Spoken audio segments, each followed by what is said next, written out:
የወጆች ቅጥፈት ፓርት 3 ላይ ከዮሐንስ ወንጌል ምዕራፍ 17 ከቁጥር 1 ላይ ጀምረን እናነባለን። እንደዚህ ይላል። ኢየሱስም ይህን ተናግሮ ወደ ሰማይ ዓይኖቹን አነሳና እንዲህ አለ፣ አባቴ ሆይ ሰዓቱ ደርሷል። አባቴ ብሎ እየጠራ እንዴት እሱ ራሱ አባት ነው ትላላችሁ? አንድ ሰው እንዴት ስለ ራሱም አባት ራሱም ልጅ ራሱም መንፈስ ቅዱስ ወይም የልጅ ልጅ እንዴት ሊሆን ይችላል?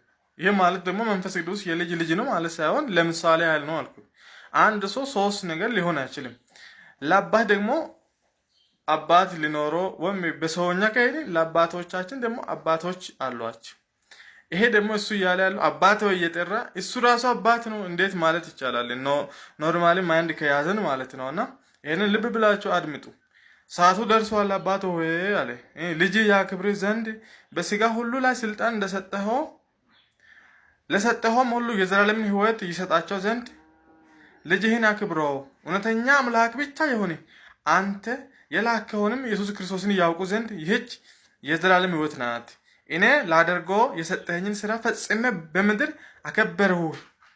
ላደርጎ ዘንድ የሰጠኸኝን ስራ በምድር ፈጽሜ አከበርሁ። አሁንም አባት ሆይ ዓለም ሳይፈጠር በፊት በአንተ ዘንድ በነበረኝ ክብር አስበኝ አለ። ኢየሱስ ተላልፎ ሊሰጥ ነው ማለት ነው ለአስፈሪው ሞት ወይም ለመስቀል ሞት። ይኸውም ለመስቀል ሞት ይላል ጳውሎስ። ደግሞ ያስፈራል። መስቀል ሞት በጣም አስቀያሚ ነው፣ አስፈሪ ነው።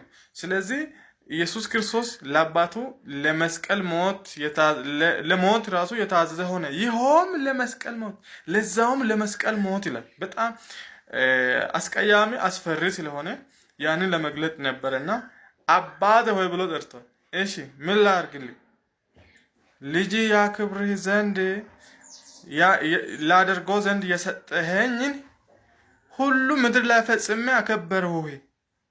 አሁንም ዓለም ሳይፈጠር በፊት በነበረኝ ክብር አስበኝ ያለ ነው ማለት ነው። አሁን ኢየሱስ ክርስቶስ በተለይም በተወለደ ጊዜ ብቻ የተፈጠረ ወይም የተወለደ አይደለም። እንደዛ አድርጋችሁ ነው የምትረዱት ኦጆችና እንደዛ አይደለም። ኢየሱስ ክርስቶስ ዓለም ሳይፈጠር በፊት አምላክ ነበረ፣ መለኮት ነበረ፣ የአብ ልጅ ነበረ፣ ብቸኛው ማለት ነው። በአባቱ ቀኝ የተቀመጠ ብቸኛ ነበር።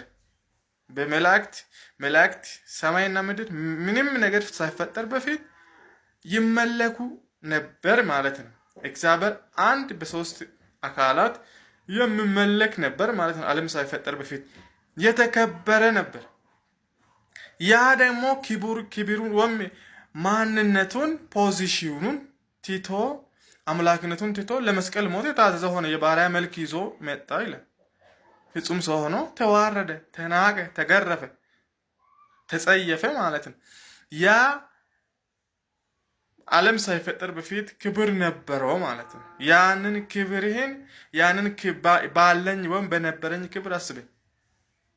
ልጅ መሆኔን ማለት መሆኑ ወይም የእግዚአብሔር ልጅ መሆኑን እየነገራቸው ነው ማለት ነው። ኢየሱስ ክርስቶስ በተለይ ከማርያም በተወለደ ጊዜ አይደለም አምላክ ወይም ሰው የሆነው ወይም ህልውናውን ያገኘው ወይም ካለመኖር ወደ መኖር የመጣው ያኔ አይደለም። በስጋ መጣ እንጂ በስጋ ተወለደ እንጂ መለኮት ነበር ማለት ነው። ዓለም ሳይፈጠር በፊት ይላል በነበረኝ ክብር አስበኝ ይላል። ደግሞ አባት ሆይ ሰዓቱ ደርሷል ልጅ ያክብር ዘንድ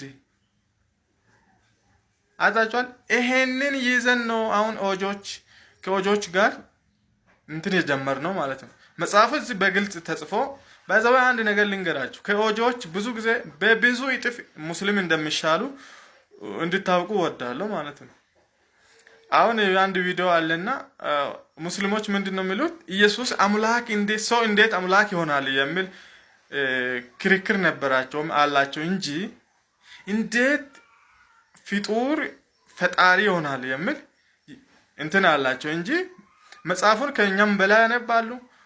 ሁለት ማንነት ያላቸውም ሶስት ማንነት እንዳለ ያምናሉ ማለት ነው። እኔ እሱ እያለ የሚናገር ነው። ኦንሊ ጂሰሶችን በጣም ከነሱ ጋር ማውራት ኃጢአት ነው እያለች አንድ እህት ቪዲዮ ስትሰራ አይቼ በጣም ነው የተገረምኩት። ይሄ ማለት ሙስሊም ወንድሞቻችን የያዙት እንትን አስተምሮ ትክክል ነው እያልኩ አይደለም። ነገር ግን ነገረ ስላሴን ለመረዳት ያላቸው ዝግጅትና ያላቸው እንትን በጣም ያስገራሚ ነው ማለት ነው። ከኦጆች በብዙ እጥፍ የተሻሉ ናቸው። እና በዚህ ምክንያት እኔ በአንተ ዘንድ በነበረኝ ክብር ዓለም ሳይፈጠር በፊት በዛ አስበኝ እያለች ሲናገር እንዴት እሱ ራሱ ወደ ራሱ እየጸለየ ነው ማለት ይችላል። አንድ ኖርማል ማይንድ የያዘ ሰው። በዚህ ምክንያት ይሄንን ደጋግመን የምናነሳው ምን እንድትሆኑ ነው? ቆይ እስቲ ምንድን ነው ችግራችን? የቱ ጋር ነው ስህተታችን ብላችሁ ቁጭ ብላችሁ እንድታነቡበት ነው ማለት ነው መጽሐፉን። ስለዚህ እያንዳንዳችሁ ማለት ነው የተሰጣችሁን ወይም የተባለላችሁን ብቻ ይዛችሁ ቁጭ አትበሉ። እውነት ላይሆን ይችላል። አንድ ቨርሽን ብቻ አንብቦ መጽሐፉ ምን እንደሚል ግራ የገባው ሰው ያላችሁን ብቻ ይዛችሁ መቀመጥ በጣም ብዙ አደጋ አለው እና ስለዚህ ተንቀሳቀሱ ብዬ ነበር።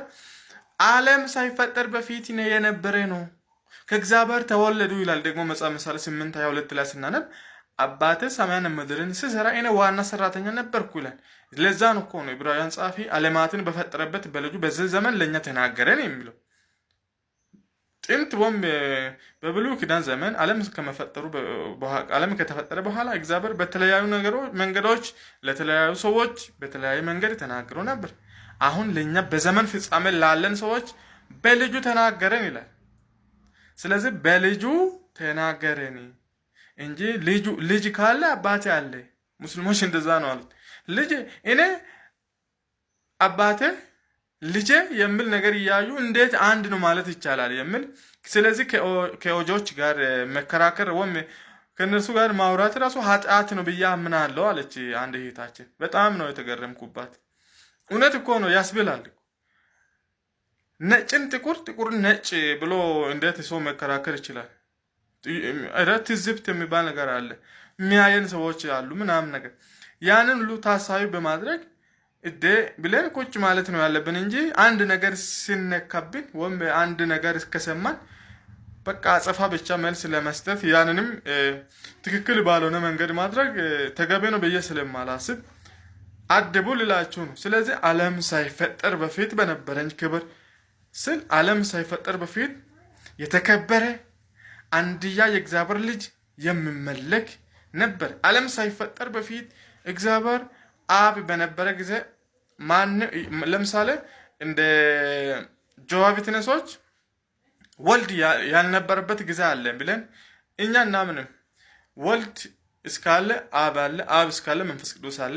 አንዱም አይበላለጡም፣ አይተናነሱም፣ አይለያዩም። አንድ ሆኖ አንድ ፐርሰን ወይም ተዋውጦ ማለት ነው አንድ አይሆኑም። ሶስት አማልክት ወይም እግዚአብሔሮች አይሆኑም ብለን ነው ምናምን። ይህንን ምስጢር ነው እኛ አሁን ለእናንተ ስናስረዳችሁ እየተቸገርን ያለ ነው ማለት ነው። ስለዚህ ኢየሱስ ክርስቶስ የተፈጠረው በተለይም ውስጥ ተወልዶ ሰው ሆኖ ሲመጣ አይደለም። ደግሞ ሲመጣ ደግሞ ስጋውን ከሰማይ ይዞ አይደለም የመጣው። ሰማያዊ ስጋ የሚባለው ነገር የለም። ሰማይ ስጋ የለም። ሰማይ ስጋ የሚባለው ነገር የለም። የተክለ ቅዠትና የሱ መጽሐፍ ጠጥታችሁ መጣችሁ እዚህ መከራከርም ሌላ አደጋ አለው። ሰማያዊ ስጋ እንዴት ማለት ይቻላል? ኋለኛ አዳም ወይም ከሰማይ ሰማያዊ ነው፣ መንፈሳዊ ነው። ደግሞ ፊተኛ አዳም ደግሞ ከመሬት መሬታዊ ነው ተብሎ። ስለዚህ እኛ ከሰማይ አይደለም የተፈጠርነው ከመሬት ነው። ስለዚህ ከመሬት ለተፈጠሩ ሰዎች ከስጋና ከደም ተካፍሎ ፍጹም ሰው የሆነ ከኛ ማለት ነው በፍጹም እንደኛ የሆነ ከኃጢአት ውጪ በነገር ሁሉ የሚፈተን ማንነት ያለው ነው ማለት ነው ኢየሱስ የአብ ልጅ እንጂ ከሰማይ ይዞ መጥቶ አሁንም እኮ አልዳንም ማለት ነው። እንደሱ ከሆነ ሰው አይደለም የሞተልን መለኮት ነው የሞተልን። ስለዚህ መለኮት እንዴት ይሞታል ካልን መለኮት አይሞትም። ሞትን የራሱ የፈጠረ መለኮት ነው። ስለዚህ እሱ ሊሞት አይችልም። በዚህ ምክንያት ይህንን ነገር ሰማያዊ ስጋ የሚለው ነገር ማስተካከል ነው ያለባችሁ። ሰማያዊ ስጋ የሚባለው ነገር የለም። ሁለተኛ አዳም ከሰማይ ሰማያዊ ነው ማለት ከሰማይ ስጋ ይዞ መጥቷል ማለት አይደለም። ስጋና ደም የእግዚአብሔርን መንግስት ሳይወርሱም ተብሏል። እንዴት ታዲያ ስጋና ደም ያለው ነገር ሰማይ ተቀምጦ እዛ ሰማይ ሊኖር ይችላል? አይቻልም። ይሄ ደግሞ መለኮት ነበር። ነገር ግን በዓለም በዘመን ፍጻሜ የዘመን ፍጻሜ በደረሰ ጊዜ ኢየሱስን ላከ ይላል ደግሞ ጳውሎስ። የተላከው ደግሞ ሰዎቹን ሊያድን ፍጹም ሰው ሆኖ መጥቷል። ስለዚህ ኢየሱስ ዓለም ሳይፈጠር በፊት የነበረ ነው እንጂ በቤተልሔም ተወልዶ የመጣ